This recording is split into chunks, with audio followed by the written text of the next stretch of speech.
इन 3 महिलाओं को तुलसी को जल भूल से भी नहीं चढ़ाना चाहिए, वरना लगेगा घोर पाप। भक्तों, एक बार देवी सत्यभामा भगवान श्री कृष्ण के पास आई और उनसे विनम्रता से पूछने लगी, हे प्रभु, आपने पहले मुझे तुलसी को जल चढ़ाने और उसके पास दीपक जलाने का महत्व बताया था, किंतु आज मैं आपसे यह जानने के उद्देश्य से आई हूं कि तुलसी को जल चढ़ाने के नियम क्या हैं, किस प्रकार की महिलाएं तुलसी को जल चढ़ा सकती हैं और कौन सी महिलाएं नहीं चढ़ा सकती। कृपया इस विषय में मेरा मार्गदर्शन करें। भगवान श्री कृष्ण ने देवी सत्यभामा के प्रश्न को सराह हुए कहा, हे सत्यभामा, तुमने बहुत ही महत्वपूर्ण प्रश्न पूछा है। तुलसी को जल चढ़ाने के कुछ विशिष्ट नियम होते हैं और उन नियमों का पालन करने पर ही इसका सही लाभ मिलता है। यदि कोई इन नियमों का पालन नहीं करता तो उसे पुण्य के स्थान पर पाप मिलता है। इसके विपरीत देवी लक्ष्मी ऐसे व्यक्ति के घर को छोड़कर चली जाती हैं। आज मैं तुम्हें 3 प्रकार की स्त्रियों के बारे में बताऊंगा जिन्हें तुलसी को जल नहीं चढ़ाना चाहिए। इन स्त्रियों द्वारा तुलसी को जल चढ़ाने से शुभ फल प्राप्त नहीं होता, बल्कि इसके विपरीत उन्हें पाप ही लगता है। किंतु हे देवी, इससे पहले कि मैं तुलसी को जल चढ़ाने के नियम बताऊं, तुम्हें सुनंदा की प्राचीन कथा सुनाता हूं। इस कथा को सुनने से 100 वर्षों तक तुलसी को जल देने का पुण्य प्राप्त होता है और जो इसे सुनता है उसके कष्ट दूर हो जाते हैं। सत्यभामा ने यह सुनकर कहा, हे स्वामी, आपके मुख से इस कथा को सुनना सौभाग्य की बात है। कृपया मुझे इस कथा का पूरा वर्णन करें, मैं इसे बड़े ध्यान से सुनूंगी। फिर भगवान श्री कृष्ण देवी सत्यभामा को सुनंदा की कहानी सुनाने लगे। भक्तों, आगे बढ़ने से पहले अगर आप भी चाहते हैं कि माता लक्ष्मी का आशीर्वाद आपके ऊपर सदैव बना रहे, तो इस वीडियो को एक लाइक करके आपके अपने चैनल को सब्सक्राइब कर लें और कमेंट बॉक्स में जय लक्ष्मी माता लिखकर अपनी हाजिरी अवश्य से लगाए। एक समय की बात है, दक्षिण दिशा में एक बहुत सुंदर नगरी हुआ करती थी। उसी नगरी में सुदेव नाम का एक विद्वान ब्राह्मण रहता था। वो वेद शास्त्रों का झाता था और धर्म कर्म में भी बहुत निपुण था। उसी के पास के एक नगर में ध्यान नाम का एक और विद्वान ब्राह्मण रहता था। ध्यान की एक बेटी थी, सुनंदा। वो न सिर्फ बहुत सुंदर थी, बल्कि गुणों में भी किसी से कम नहीं थी। ध्यान और उसकी पत्नी ने बड़ी ही स्नेह और देखभाल से सुनंदा को पाला था। उसे हर तरह की अच्छी शिक्षा दी गई थी। जब सुनंदा विवाह योग्य हो गई, तो ध्यान ने एक दिन अपनी पत्नी से कहा, अब हमारी बेटी का विवाह कर देना चाहिए। इस पर उनकी पत्नी बोली, स्वामी, मुझे एक बहुत अच्छा वर याद आ रहा है। वो सुदेव है, बड़ा ही गुणवान और धर्मात्मा ब्राह्मण है। अगर हमारी बेटी का विवाह उससे हो जाए तो उसका जीवन सुखी रहेगा। ध्यान ने भी सुदेव के बारे में बहुत कुछ अच्छा सुना था, इसीलिए उन्होंने पत्नी की बात मान ली और अगले ही दिन सुदेव के घर शादी का प्रस्ताव लेकर पहुंच गए। जब वो वहां पहुंचे तो देखा कि सुदेव अपने माता पिता की सेवा में तल्लीन है। ये देखकर ध्यान का मन प्रसन्न हो गया। सुदेव का घर भी बहुत पवित्र और सुसज्जित था। आंगन में हरी भरी तुलसी का पौधा लगा था और अंदर भगवान विष्णु की सुंदर प्रतिमा स्थापित थी। यह सब देखकर ध्यान को पूरी तरह विश्वास हो गया कि सुदेव ही उनकी बेटी के लिए सबसे अच्छा वर है। तब ध्यान ने सुदेव से कहा, हे ब्राह्मण देव, मैं अपनी पुत्री का विवाह आपके साथ कराना चाहता हूं। मैंने आपके जैसा संस्कारी और गुणवान वर कहीं नहीं देखा। सुदेव के माता पिता ये सुनकर बहुत खुश हुए और उन्होंने सुदेव से सलाह की। सुदेव भी विवाह के लिए तैयार हो गया। फिर शुभ मुहूर्त निकालकर एक पवित्र स्थान पर सुदेव और सुनंदा का विवाह धूमधाम से संपन्न हुआ। विवाह के बाद सुदेव सुनंदा से बहुत प्रसन्न रहता था। उसके रूप, व्यवहार और गुणों ने सबका दिल जीत लिया था।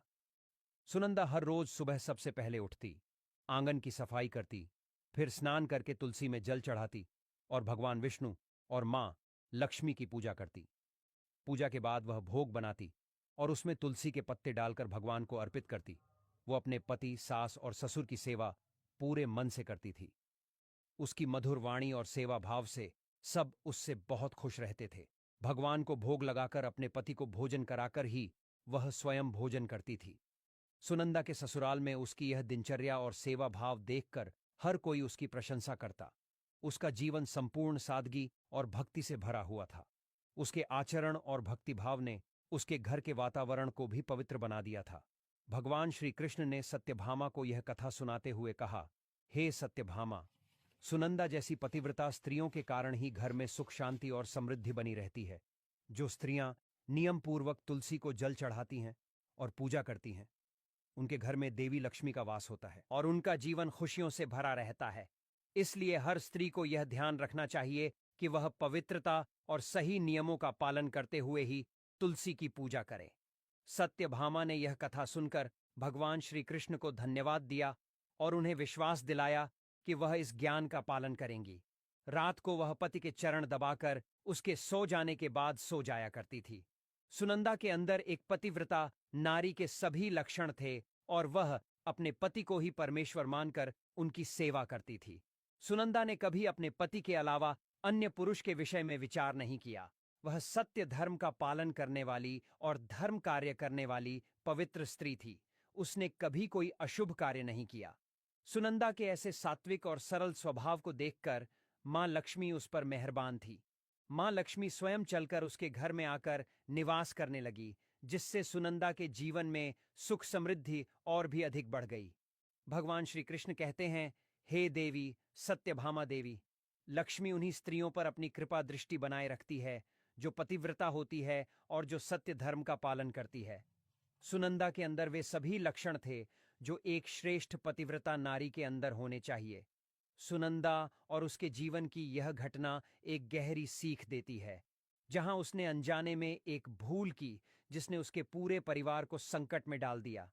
एक दिन सुनंदा का पति, जो अपने कामुक भावनाओं के वशीभूत हो गया था, सुबह स्नान के बाद उसके पास आया और उनके बीच शारीरिक संबंध स्थापित हुए। इस घटना के बाद सुनंदा ने अपने दैनिक नियमों की उपेक्षा कर दी। बिना स्नान किए उसने तुलसी को जल अर्पित किया और उसे स्पर्श किया। यह वही क्षण था जब सुनंदा के शरीर में महामोह का प्रवेश हुआ और उसके जीवन में विपत्तियों का सिलसिला शुरू हो गया। सुनंदा के इस कृत्य से देवी लक्ष्मी नाराज होकर उसके घर को त्याग कर चली गई। लक्ष्मी के चले जाने से घर का वातावरण पूरी तरह बदल गया। मोह के प्रभाव में सुनंदा के सारे इंद्रिय भ्रमित हो गए और वह अपने धार्मिक कर्तव्यों से दूर होती गई। यह मोह केवल सुनंदा तक ही सीमित नहीं रहा, इसका प्रभाव उसके पति पर भी पड़ा। वह भी हमेशा काम भावना से घिरा रहने लगा और धर्म से विमुख हो गया। एक दिन सुनंदा के पति ने सभी मर्यादाओं का उल्लंघन किया और मासिक धर्म के दौरान उसके साथ संबंध स्थापित कर लिया।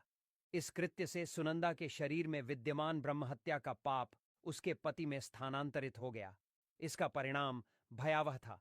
वह पाप सुनंदा के पति को तुरंत ही कोढ़ जैसे गंभीर रोग से पीड़ित कर गया। उसके शरीर पर जलन और छाले हो गए और वह दर्द से कराने लगा। सुनंदा की सास जब यह सब देखती है तो वह क्रोधित होकर सुनंदा को दोषी ठहरा है। वह सुनंदा को पापिनी और कुलट्टा कहकर घर से बाहर निकाल देती है। सुनंदा, जिसने पहले ही अपने पति की इस स्थिति पर पछतावा करना शुरू कर दिया था, अब अपने जीवन में पूरी तरह अकेली हो जाती है। घबराई और टूटी हुई सुनंदा घर से निकलकर एक वन में चली जाती है। चलते चलते वह एक आश्रम तक पहुंचती है। वहां उसे कोई नहीं मिलता और वह वहीं बैठकर अपने कृत्य पर विचार करने लगती है। कुछ समय बाद आश्रम के आर्षी वहां आते हैं और सुनंदा को देखते हैं। उसकी दशा देखकर आर्षी पूछते हैं, हे पुत्री, तुम कौन हो और इस वन में इस तरह दुखी क्यों बैठी हो? सुनंदा, जो अपने अपराध और उसके परिणाम से पहले ही व्यथित थी, आर्षी को पूरी बात बताती है।